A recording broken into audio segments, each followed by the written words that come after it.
Hello மக்களே, எல்லாரும் எப்படி இருக்கீங்க? நீங்க அடிக்கடி கார்ல ஹைவேஸ்ல டிராவல் பண்றவரா? அப்போ நாளைக்கு அதாவது ஏப்ரல் 10ஆம் தேதியிலிருந்து டோல்கேட்ல வரப்போற ஒரு முக்கியமான அதிரடி மாற்றத்த நீ கண்டிப்பா தெரிஞ்சுக்கணும்.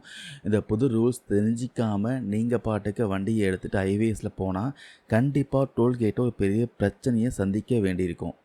எக்ஸ்ட்ரா பணமும் கட்ட வேண்டியிருக்கும். அது என்ன புது ரூல்ஸ் இந்த வீடியோவில் தெளிவாக சிம்பிளாக பார்க்கலாம். விஷயத்துக்குள்ளே போகிறதுக்கு முன்னாடி இப்போது டோல்கேட்டில் என்ன சிஸ்டம் இருக்குன்னு ஒரு சின்ன ரீகேப் பண்ணிக்கலாம்.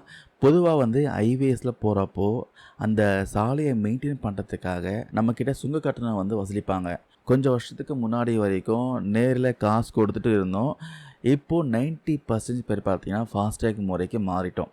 வண்டியில் ஃபாஸ்டேக் ஸ்டிக்கர் ஒட்டியிருந்தால் டோல்கேட்டில் கிராஸ் பண்ணும்போது ஆட்டோமேட்டிக்காக ஸ்கேன் ஆகி நம்ம பேங்க் அக்கௌண்ட்லேருந்து பணம் கட் ஆயிரும். ஆனால் இன்னமும் 100% பேர் பார்த்தீங்கன்னா ஃபாஸ்டேக்கு மாறல. ஒரு சிலர் இன்னும் பார்த்தீங்கன்னா கையில் கேஷாக ரொக்கமாக கட்டிட்டு போயிட்டுருக்காங்க. டபுள் மடங்கு கட்டிட்டு போயிட்டுருக்காங்க. ரொக்கமாக கட்டினா டபுள் மடங்கு கட்டி ஆகணும். இங்கே தான் ஒரு பெரிய மாற்றம் வரப்போகுது. மத்திய சாலை போக்குவரத்து மற்றும் நெடுஞ்சாலைத்துறை அமைச்சுக்கும் ஒரு புது விதியை கொண்டு வந்திருக்காங்க.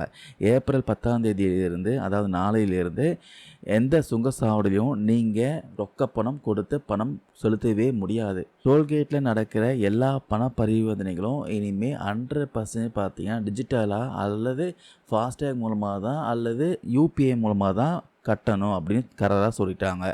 நீங்கள் ஒருவேளை ஃபாஸ்டேக் இல்லாமல் டோல்கேட்டுக்கு போயிட்டு யூபிஐயில் பே பண்ணுறவராக இருந்தீங்கன்னா அங்கே தான் உங்களுக்கு ஒரு செக் வச்சுருக்காங்க. யூபிஐயில் நீங்கள் கட்டணம் கட்டலாம். ஆனால் வழக்கமான கட்டணத்தை விட 1.25 மடங்கு பார்த்தீங்கன்னா கூடுதலாக பணம் செலுத்த வேண்டும் சொல்லியிருக்காங்க. ஆமாங்க, எக்ஸ்ட்ரா சார்ஜ் போடுவாங்க. இதுவே நீங்கள் கையில் காசாக கொடுத்தா சுத்தமாக ஏற்றுக்கவே மாட்டாங்க. அடுத்ததான் இந்த புதிய விதியில் வந்திருக்க இன்னொரு அதிரடியான மாற்றம் என்னென்னா, இனிமேல் எந்த ஒரு அரசு ஊழியரோ அல்லது முக்கிய பிரமுகர்களோ அதாவது விஐபிஸ் இருக்காங்க பார்த்தீங்களா, அவங்களாம் ஐடி கார்டு காட்டிட்டு டோல்கேட்டில் ஓசியாக போக முடியாது. அந்த முறையை பார்த்தீங்கன்னா மத்திய அரசு அதிரடியாக ரத்து பண்ணிட்டாங்க. எல்லாருக்கும் ஒரே சட்டம் தான் கொண்டு வந்துட்டாங்க. சரி, ஒருவேளை வண்டியில் ஃபாஸ்டேகும் வேலை செய்யலை, யூபிஐயில் பணமும் கட்டாமல் டோல்கேட்டை தாண்டி நீங்கள் போயிட்டா என்ன ஆகும்னு கேட்டிங்கன்னா, உங்கள் வண்டியோட நம்பரை வச்சு உங்கள் மொபைல் நம்பருக்கு கட்டணம் கட்ட சொல்லி ஒரு மெசேஜ் அனுப்புவாங்க.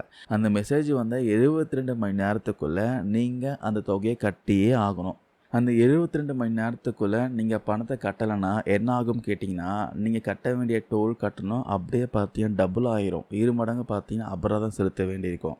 அது மட்டும் இல்லாமல் தொடர்ந்து 15 நாட்களுக்கு மேலே நீங்கள் எந்த நிலுவைத் தொகையும் கட்டாமல் அப்படியே விட்டிங்கன்னா உங்கள் வண்டியோட நம்பரை அரசாங்கத்தோடைய வேகன் போர்ட்டலில் கருப்பு பட்டியலில் பிளாக் லிஸ்ட்டில் சேர்த்துருவாங்க.